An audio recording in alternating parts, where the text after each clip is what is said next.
Buenos días, damas y caballeros, and good morning or good afternoon, whatever it happens to be, at Zuyd University in Maastricht. It is a real pleasure to be here and be part of the International Week for many reasons. One is that I understand that there are not only professors but a lot of students involved in this particular event that actually involves people from all over the world giving lectures in Maastricht and overseas through electronic means. But because students are involved, I also want to say that despite the long list of publications and so on, nothing makes me feel more of a sense of accomplishment and happiness than to actually work with my students and publish with my colleagues, some of which happen to be here. And truly, if it weren't for good students and if it weren't for good colleagues, one could never really do anything. Or at least one could, but it certainly isn't anywhere near as much fun. So make sure your professors have fun by working with them. All right. What I would like to do now is give you an overview of the changes that have been going on in business schools and perhaps the reason why it is necessary to begin to think the liberal business model that we operate in as business educators. So with your permission, I will carry on. Okay? So let's pan over to the title of my presentation is, Oops, What Do We Do Now? Business Education in an Era of Global Uncertainty. The way I'm going to go about doing the presentation is that I am going to take the words that I use in the topic and deconstruct them. First, I'm going to talk about business. Then I'm going to talk about schools, particularly business schools. Then I'm going to talk about oops. Then I'm going to talk about the era of global uncertainty. And in essence, what we as business academics, what we as students, what we people interested in actually beginning to change the paradigm that has ruled business education, and not because all of a sudden we're going to enter the age of Aquarius and we're going to be magically converted into progressive people, but because there are real reasons that are actually associated with risk and opportunity. Okay? So let's take a look. Let's take a look at what I mean about business. What is the business part of oops? Okay. All of us have, as academics or as students, have been pretty much exposed to every single one of these words. This is what we study. This is what we learn. This is what we write about. This is your liberal business model of the 19th and the 20th century. Very traditional. There's not much question in it. And the liberal business model of the 20th century has been successful in many ways. For people who just put it down in principle, I have big discussions with.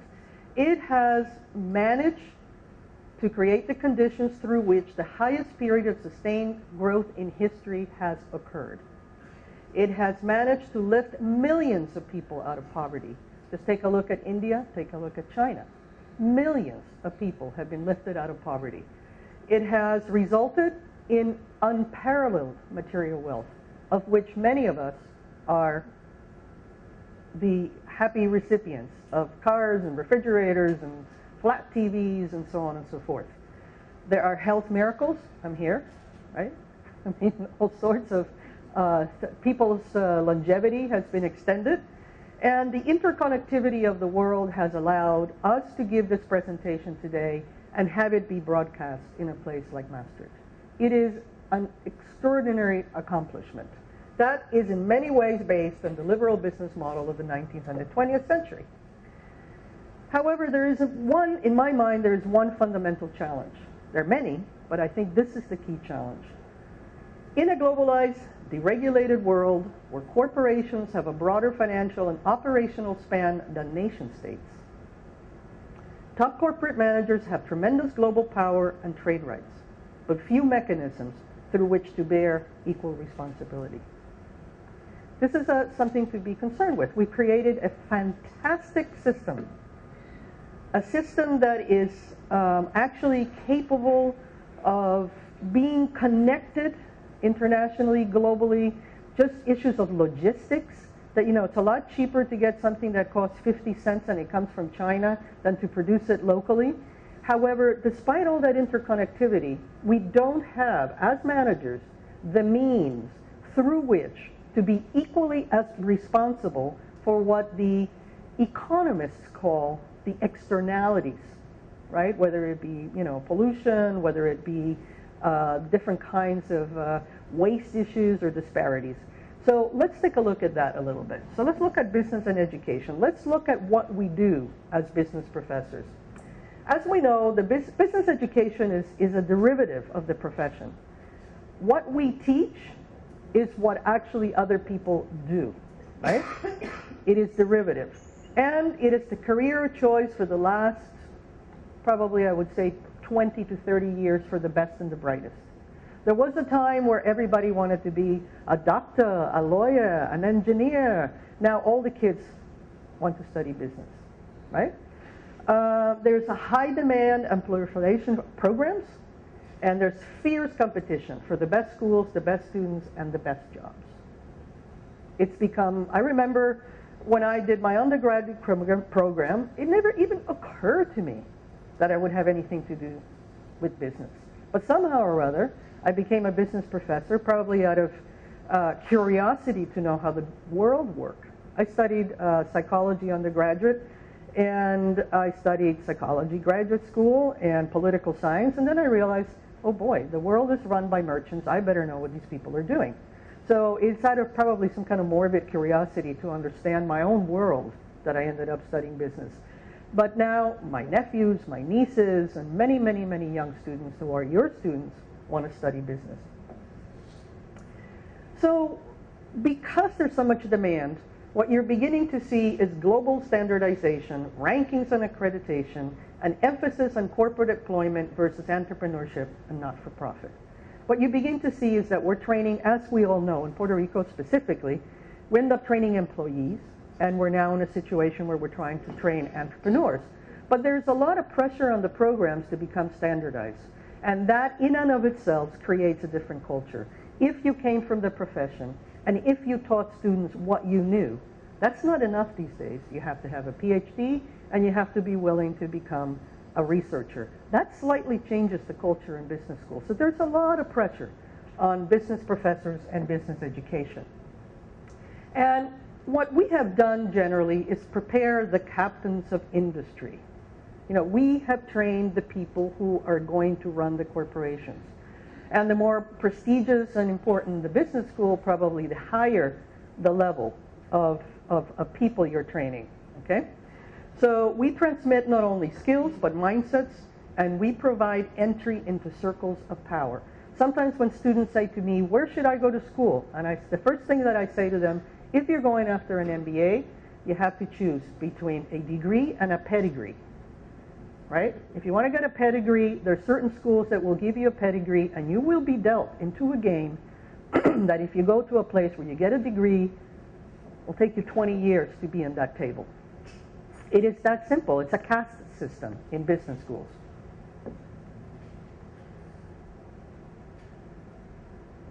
However, we have entered an era of not so sure what it is that we're doing.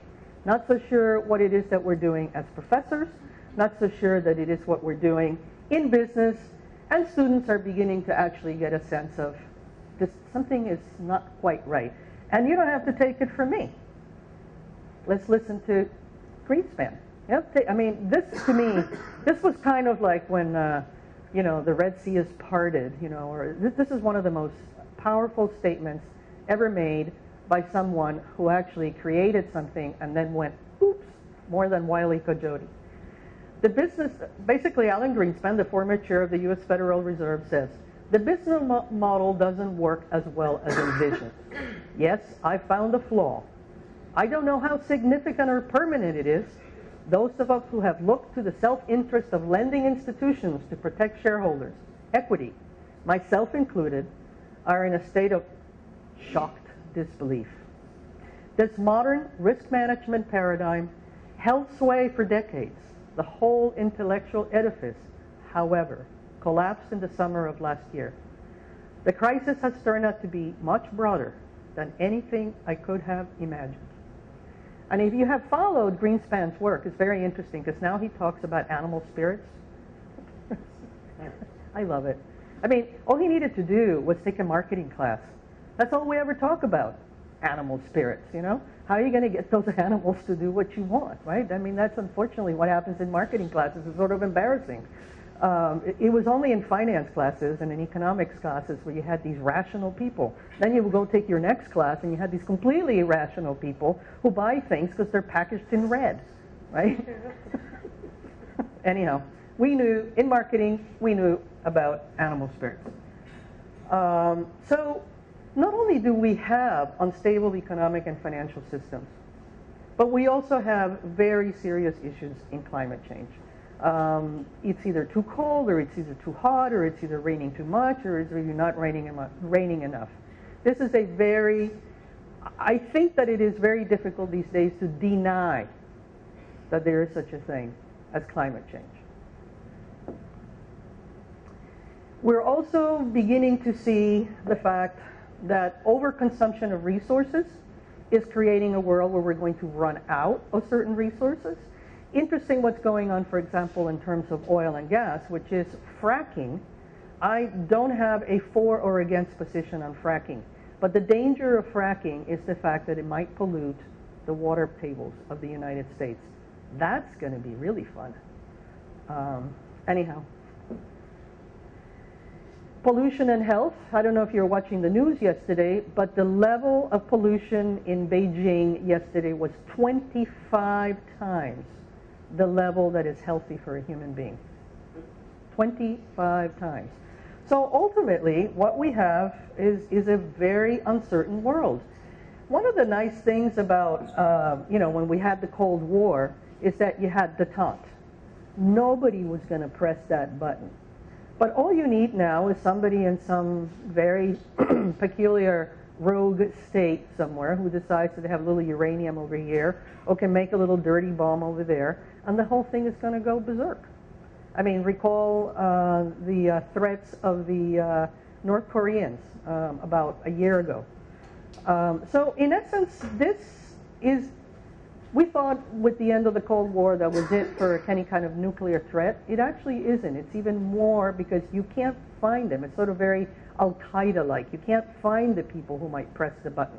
Okay? And dependence on technology is quite extraordinary, but they're beginning to find that it creates low attention spans in your students. As a matter of fact, I have a rule in my class where nobody can have their phones out because I said, look, my ego can't take it. If you're here, you got to pay attention to me. You know, I don't want you to be like Skyping your buddy in Poland. I'm not interested in your buddy in Poland, you know. This is an ego problem. Pay attention to me. So the low attention spans are very, very serious and growing cyber terrorism. So what we have altogether is mounting complexities, okay? Threats of pandemics, and the externalities are borne by the poorest. If you give people capacity to vote, but you don't give people the capacity to earn, you're going to have situations like you have in Venezuela, right? Because if I were a Venezuelan, I'd be Chavista 100%. Because why not? One system, I don't care if the whole thing falls apart, one system at least gives me hope of participating. And the other one, I'm completely excluded. And this is a very serious issue that people don't think about in terms of the impact of democracy on the way that people view their economic choices. You have to give them a capacity to move forward if you're going to give them the vote. So, altogether, we have created the ultimate lean and mean machine, the globalized world that even 15 years ago we were just so gaga about this great globalized interconnected world. I mean, it was like so cool, right? But it's so lean that it cannot survive by itself, right? So you got a dog with jammies here because it's too cold to just go out in the street, right? It is so lean, it is so mean. that is so fragile that it needs all sorts of support. So that's the world, and I didn't mean to bring you here just to depress you, right? Because, I mean, we're going to do other stuff, right? This is the depressing part of the class, right? Okay. So, whose fault it is not the issue. I kind of lose my temper sometimes and my patience when everybody is, it's the corporations, oh, it's the Al-Qaeda, oh no, it's the, you know, partido blank. Oh, come on. We all in it together, right? And whose fault is not the issue, but the fact that the world is extraordinarily uncertain and set on a dangerous course is. And so is the search for a survival strategy and the basis for a future well-being. This is really the point of the presentation. The point of the presentation is that we have a lot to do with the possibility of finding ways to deal with these various threats. So what do we do now? It's important that we realize that we have, before what we do, notice I have gone to why we can do it. Because we have at our disposal the most powerful, value-creating machinery ever created in the world, and that is the firm. In the entire history of humanity, there's never been something as efficient, something as global, something as powerful. I mean, you know, you had people like Alexander the Great, had a great empire, but I don't think that he could, you know, send an email and something was going back home in Macedonia, right? I mean, it got a little complicated if you got, you know, the plague over there in India, and, you know, it was complicated. Now we have this amazing machine, and it's called the firm. And we use the most sophisticated management, production, transportation, and information technologies, and we have achieved an outstandingly efficient universe that has brought millions of people out of poverty. If we have done this, if we have this machinery at our disposal, then there is a great deal of hope. And we are responsible, rich, free people who can make conscious, voluntary decisions about work and about how we want to live. We can govern ourselves around what we choose to believe is valuable now and in the future. Maybe it's just because I'm the second child in my family. I refuse to take the world as it is and say, just put up with it. We created it, and it has some really good things. And I feel that I am capable of continuing to work in the good things. I am not going to give up. Yo aquí no me rindo. Style, you know, Churchill style, you know, we shall never surrender. And particularly as a business professor, because we teach, it's like we are like these people who are, you know, have the opportunity to train Mickey Mouse in Sorcerer's Apprentice, right? We're giving Mickey how to make, you know, how to make the potion. And of course, Mickey might make a mistake, but our job is to train the people who are going to be in positions of tremendous power. And even if they're in government, the way that government and industry are tied together, and the fact that the way that industry is made out of citizens, and the way that citizens actually have something to do with being managers is very close.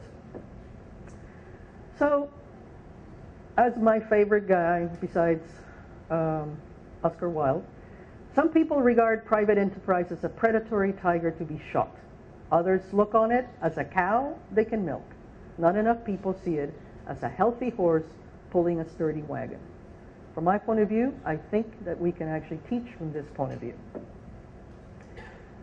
And we got to realize that, you know, when I have a liberal arts education, and usually a lot of times you used to say, oh yeah, you know, those terrible people at, you know, in the business school, these are really the bad guys. But we are the enemy, right? We are in the faculty that, if you look at George Bush has an MBA, the guys from Enron have an MBA, all those guys who are being arrested have an MBA. So we are the enemy. And it's fantastic to work for the enemy. Hay que ser más listo que el diablo. Hay que trabajar para el diablo. You know, whomever works for the devil, it's got an edge, as they say in finance, right? Okay, so we've talked about business, the business model, that the business model is fantastic, but it's been in a little bit of crisis. We've talked about education, how education derives from the business model, and what we're finding is that since the business model, with all its good things, is in crises, we need to start thinking about what that means to us. And not only is the business model in crisis, but the time has come for people in business to begin to think about the externalities as something that's not escapable. You know, we only have one planet. So what can we do within business school? Well, acknowledge that this is what we have been teaching. Remember Gordon Gekko from Wall Street? You know, we have been teaching, that, you know, whether we really think about it or not, we have been teaching that, you know, greed is good. It's all about the numbers. That's the pernicious worldview that we have been promoting. And what I find very interesting, particularly in undergraduate students, is that they cannot remember a time when this was not good. This was not true. This movie came out in 1980 something. So if you are in your, you know, 20s or something, what else are you supposed to think about? Well, you know, you can teach them a little history. Every single one of these people has been a hero at their time.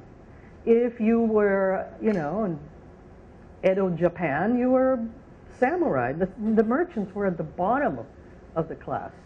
If you actually, you know, there were times where people like Einstein, people like Vasco da Gama, Che Guevara, Descartes, Sorinay de la Cruz, you know, Anne Frank, anybody. I couldn't find the other day, I couldn't find John Lennon, but I did put him there, but anyhow. All right, so when somebody says, okay, sure, at different times there were people who did different things, but now it's business, and my job is not to change the world. Then I say to my students, well, you know what? You already are changing the world. And they say, what do you mean? I said, well, if you market fast foods, candies, and sodas, you're creating obesity. You're changing the world. Everything we do has an impact. And we have to begin to be conscious about those impacts. That's called growing up, right? If you have children, you know that the difference between an adult child and a child is whether one takes responsibility for the consequences of one's actions. If we teach, you know, if we market cigarettes and additives, we're likely causing cancer. I love working in mining. It's such a mess. It's so much fun. I like it. It's so profoundly messy that there's not, you know, it's very exciting. You're creating pollution, conflict metals, climate change. You need to deal, when you deal with mining, with the most complex universe, and that's what makes it so exciting. If you're doing packaging, you're creating waste and deforestation. If you're in the finance industry and gamble, you create a global crisis. Accounting and financial magic, tax evasion, untrustworthy ratings and reportings, moral hazard. You do affect the world. The question is how you affect the world. So yet again, what is it that we can do? Begin by realizing, as educators or as students, that we have been promoting a particular worldview based on a worldview in business that it's probably a little bit outdated. You see, academe follows the business world. And the business world, the majority of people are beginning to worry about these things. If you go to Davos, they're not just sitting around trying to crunch numbers. They're worried about all this stuff. Because it's creating, obesity creates tax problems. That's why cigarettes right now, you know, became such an issue. It was not just because nobody wanted nobody to die of cancer. It's because it was expensive for the insurance companies, right? So all these things are beginning to become important issues in business. Another thing that's happening that I'm very happy about is that there are beginning to be consequences for financial mismanagement. And actually the first one is a Johnson & Johnson. These are some of the recent ethical scandals and the costs. You know, 2.2 billion, 5.1 billion for JP Morgan, which really isn't that much for them. The LIBOR scandal in Europe, and the Deutsche Bank had to pay 1.7 for litigation. So, you know, you begin to add all this stuff, right? You begin to see that corporations are beginning to be fined, and individual people are beginning to be taken into the guy from SAC who probably did the largest insider training fraud is actually being, right now. Okay. Yet again, I happen to be one of those people who believes that this was not intended to be pernicious. There are those in certain places that think that, you know, all business people are kind of like, you know, the guy from the Simpsons, Mr. What is it? Mr. Burns. Yeah, I'm not a guy. I'm Mr. Burns. I don't think that there is no Mr. Burns that is that powerful. Okay. So I actually think it was not intended to be pernicious, but ignoring the consequences and avoiding personal institutional responsibility has made it so. So yet again, what do we do now? Acknowledge that we have been promoting pernicious worldviews and that it has an impact on the world. And as another one of my favorite people, Warren Buffett, says, it takes 20 years to build a reputation and 5 minutes to ruin it. If you think about that, you'll do things differently. Okay? So, this is like being an alcoholic. First thing that you realize is, oops, you know, I've completely derailed my existence. And I've made a total mess of my life. Look at this stuff, you know, climate change, Okay, I got to do something different. Where you begin by saying, what have I been doing? I've been drinking, and so on and so forth. You acknowledge that you've been doing something weird, and then you stop doing the same thing. And I'd like to suggest that one of the most useful books for me, history books for me, has been this book by Barbara Tuchman called The March of Folly. And folly she describes as the tendency of governments as groups of people to act stubbornly and perversely against their own best interests, even when better courses of actions are available. And let me give you a little bit more description of folly. She talks about different periods in time in folly where certain actions are conducted over a period of time, not just single bursts of irrational behavior. They're conducted by a number of individuals, not just one deranged maniac, and people alive at the time who pointed out why the act was folly. Let me give you some examples. Caballo de Troya, Trojan horse. This is Martin Luther, the American Revolution. There's Napoleon. In essence, it means there are times in history where individuals know that the collectivity of human beings is on a path that is actually disastrous.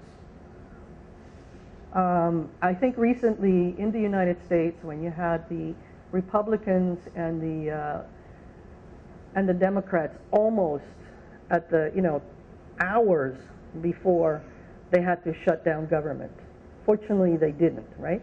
But these are times where you actually see that people know that this is a path of folly. You know, people knew, if you read the Iliad and the Odyssey, that there's something wrong with this horse.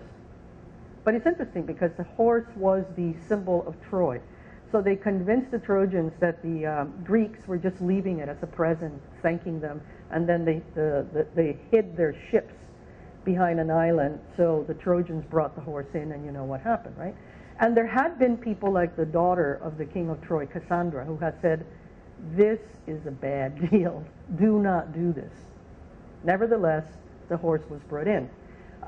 In terms of Luther, it was very clear to the popes. There were 6 particularly bad popes. If you think popes are bad, there were 6 really bad ones, right? And there was a lot, basically people who were real Christians were indignados about what was going on in Rome, and the division that ended up happening due to the 95 Theses ended up costing Christianity many millions and millions of lives. And it broke the church, right? It was one of the great schisms. The American Revolution was one of the stupidest things that the English could have done. They were fighting over taxes when ultimately losing North America was of more value, or more loss, shall we say, than just the piddly amount of money in taxes. And Napoleon, I don't have to explain to you what the consequences of hubris are. So we are once again in a situation where we're facing folly. So what are the implications for people? I actually think business professors have a lot of power. Of course, you know, I'm sort of pretty arrogant and think that whatever I do is important, no? But I actually think that, you know, had you been a music teacher at the era of Mozart, if you had been, you know, I don't know, the teacher of Vasco da Gama in you know, shipping, you would have been very important. I think we are in an extremely important position, and we have to try to figure out what is it that we can do to try to prevent folly, right? And Barbara Tuchman talks about the people who you actually train to have positions of power must be taught in a way in which they realize that they do have more responsibility. And therefore, managers have to be held to higher standards. And we really didn't question the externalities, as I said before. We really didn't question the model, right? But I think that now we have to begin to say to our students, do you realize that the market is an instituted process that relies on a social construction of knowledge? Let me tell you what I mean. As you see over there, there's Moses. Moses is not holding a business plan. It may shock your undergraduate students that, you know, God didn't create the business plan. Or as my nephew said, yeah, at least he gave us the bylaws, right? So these may be the bylaws. But it is sometimes very hard for undergraduate business students to realize it hasn't always been this kind of we adore business plan, okay? That fundamentally the market is an instituted process that relies on a social construction of knowledge. If we change the values, that rule the market, we can have a different world. That's why, that's a bit of a digression, eventually we will have people talk about B Corps. B corporations, corporations that include in their charter, and Ed Montoto is working on that, include in their charter not just return to investment, but return to other stakeholders. There are ways of changing the system that is driving us to such excess that is causing so much damage. And we need to construct a system of knowledge and ways of thinking that define a different kind of imaginary and different modes of action.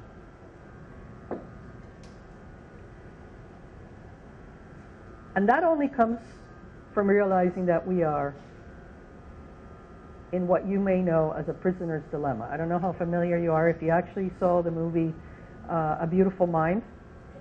A Beautiful Mind was about the creation of this fantastic theorem called the prisoner's dilemma. And it basically means that when you have these two prisoners, that either they learn to cooperate and then it's the best situation, or if you actually both don't cooperate, it's the worst situation, and then there's two in between. The whole world is in a kind of prisoner's dilemma situation. Why? You can't escape climate change. You can't escape any kind of nuclear problem. If the financial situation continues getting worse, you can't escape it. I mean, in Puerto Rico, we think that we can actually move to Orlando. Well, as long as Orlando's not underwater, you know, it's like you actually realize that the Florida it's made out of you know, right? Mm-hmm. Yeah, it's going to get salty. So where are you going to go then? You know, it's colder anywhere else. So if you want everybody to be able to move to, this is the whole thing. If you want everybody to be able to move to Orlando, then you got to make sure there's no climate change, right? So you got to figure out what to do here. All right. So in Prisoner's Dilemma, we all have to start working together. Okay. Business decision making must include these questions. Does it optimize the bottom line? Is it legal? Does it meet contractual obligations? As well as these questions. Is it ethical? What is the long-term impact on whom? Do I foster or hinder environmental sustainability? Does it create value for shareholders? It is no longer feasible to be what's in it for me only, because the inescapability of our collectivity has become very clear. That's what I mean about prisoner's dilemma.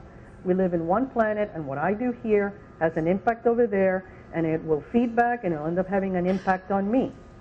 Whatever pollution I create will travel.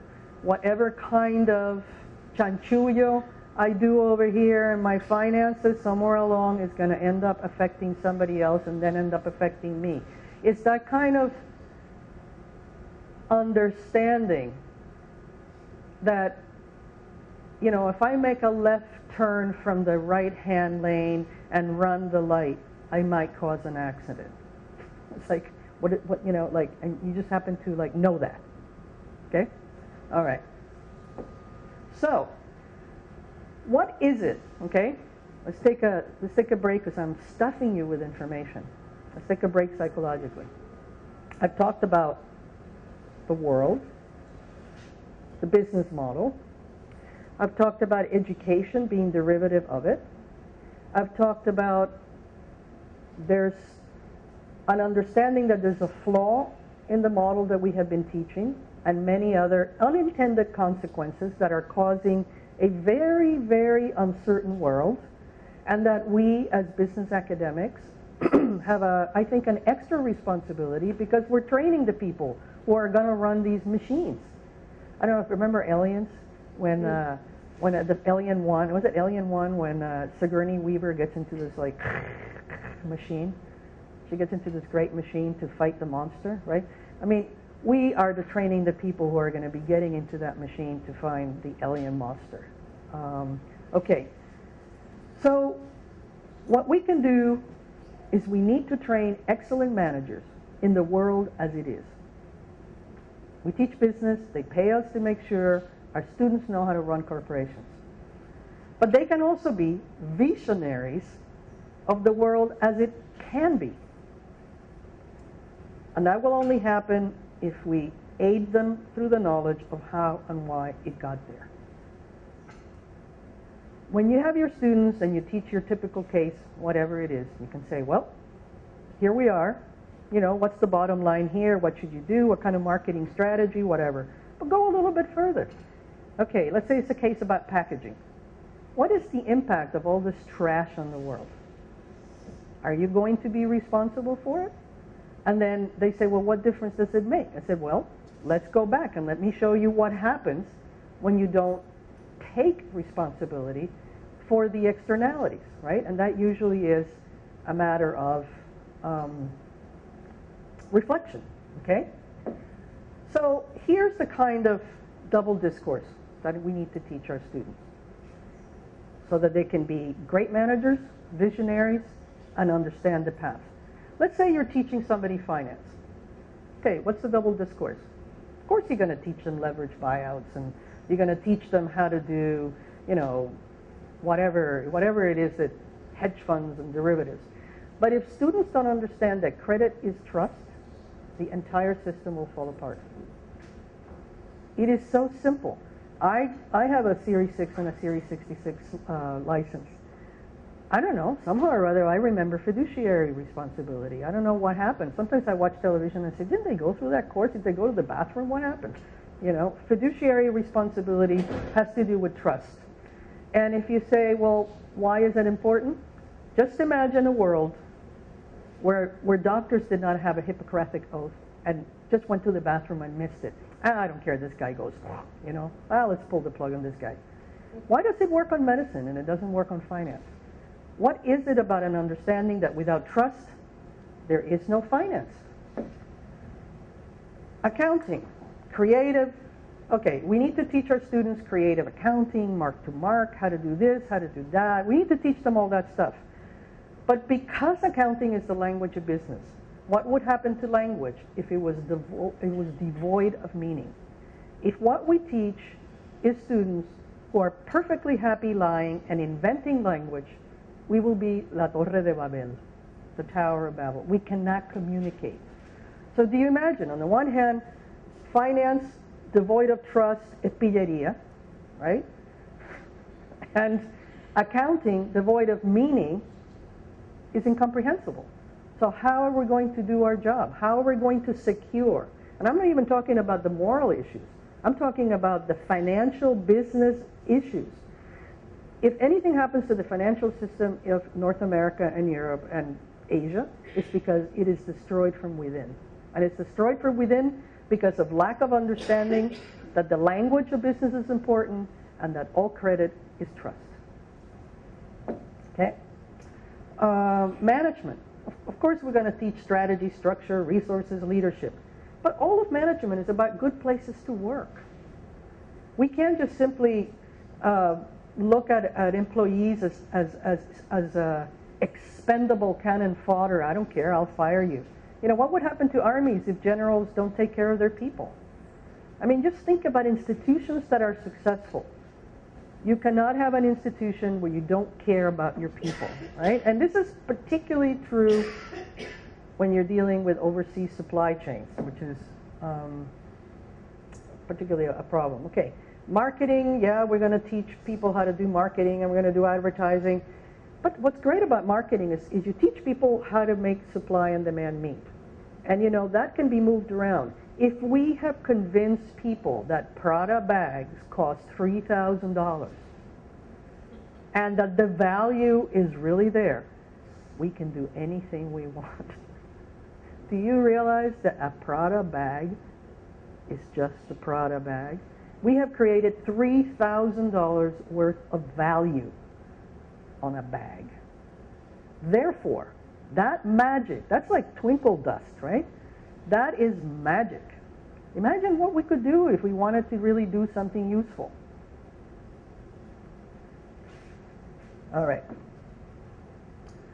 Again, operations, it's about creating clean and safe production. You can't just have citizens that feel trapped, like in Rana Plaza. You know Rana Plaza, the place that collapsed in Bangladesh?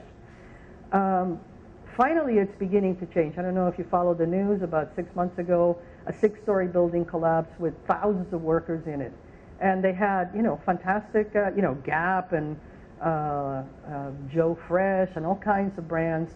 And they're beginning to realize that perhaps that's just not the purpose of a really good supply chain. It's to have people who die in order for us to save 3/4 of 10 cents. So that, you know, we don't pay it at the till. So anyhow, international business, as I said, is one interlinked world. Let's move on. So what are we going to do to educate students that are likely to avoid folly? Well, Tuckman, remember Machiavelli, Barbara Tuckman, suggested that training rulers along the line of Plato's philosopher kings. Remember, she was talking about government people. Here we're talking about business people. She said that philosophers, excuse me, who are wisdom lovers, and kings, who are the rulers and pilots in the ship of state, that we need to train people to be both leaders and wise people. A true pilot must of necessity pay attention to the seasons, the heavens, the stars, the winds, and everything proper to the craft as to rule a ship. We are educating similarly what I call the merchant statesperson. It's not just someone who is a merchant, but it's a statesperson. We will teach people with global responsibilities. And these people have to have some wisdom. They need to, this is the double discourse, really know what they're doing in business, be socially responsible, and be a systems thinker. All these things are related. So, what is our job as business educators? As business educators, I think we have to have the courage to inspire our students to enter a world of uncertainty, of great collective threats, and challenges to personal integrity. Because people may be the nicest, as they say in Yiddish, mensch in the world, chévere, nice person, but in collectivity, people do weird things. Instill in them a sense of duty to deliver a better world for everyone, and we have to give them the skills to do so. What do the students have to do? They have to be willing not to live in ignorance. And what I mean about ignorance, it's like, it's really easy to like live, right?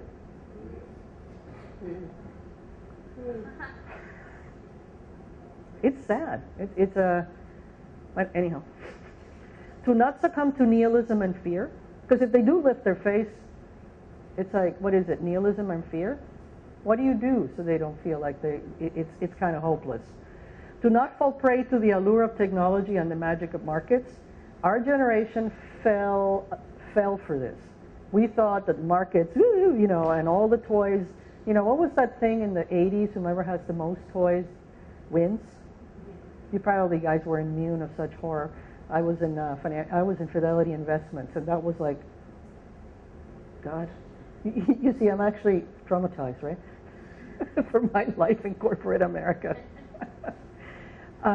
Your students have to be willing to live through personal integrity and to find innovative ways to collectively solve global challenges in order to deliver a better world. And I'm going to read you this. I'm going to read you this, and then we're ending. And it's very, actually, interestingly enough, if you were here for Jeff Furman's presentation last week, he didn't directly quote this, but he alluded to this. And I said, hey, Jeff, did you use Howard Zinn? Howard Zinn is a sort of radical historian in the United States. And let me read you what he says. To be hopeful in bad times is not just foolishly romantic. It is based on the fact that human history is a history of not only cruelty, but also compassion, sacrifice, courage, and kindness. Voy a leerlo en español también.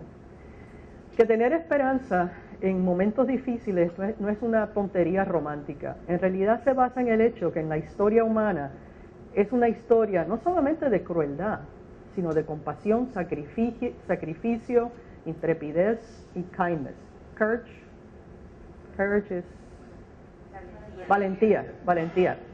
What we choose to emphasize in this complex history will determine our lives. If we see only the worst, it destroys our capacity to do something. If we remember those times and places, and there are so many, where people have behaved magnificently, this gives us the energy to act and at least the possibility of sending this spinning top of a world in a different direction. Si lo que queremos hacer mirando esta historia compleja del mundo es enfatizar, o sea, lo que miremos en esta vida, es lo que enfaticemos en esta vida, es lo que va a terminar como es nuestra vida. Si lo único que hacemos es mirar lo malo, va a destruir nuestra capacidad de hacer algo. Ojo Puerto Rico. Ojo Canal 4, etcétera, etcétera. Pero si recordamos esos momentos y esos precios y esos lugares, y de los cuales hay muchos, donde la gente se ha de verdaderamente portado magníficamente, eso nos va a dar energía para actuar y por lo menos darnos el sentido de posibilidad que podemos parar este trompo del mundo y moverlo hacia una dirección distinta. If we do act in however small a way, we don't have to wait for some grand utopian future. The future is an infinite succession of presents, and to live now as we think human beings should live, in defiance of that is bad around us, is itself a marvelous victory. Y si hacemos algo de verdaderamente, en realidad puede ser algo muy pequeño. No tenemos que esperar al gran diseño utópico del futuro. En Puerto Rican case, el estatus, waiting for el estatus como waiting for Godot, right? Hay que hacer algo hoy, right? El futuro es una sucesión infinita de presentes y vivir ahora como nosotros creemos que los seres humanos deben vivir, estando dispuestos a revelarnos a todo, a lo malo alrededor de nosotros, es en sí una victoria maravillosa. O sea que las cosas pueden estar malas, but so what? Make me be miserable. No lo voy a hacer. Muchísimas gracias.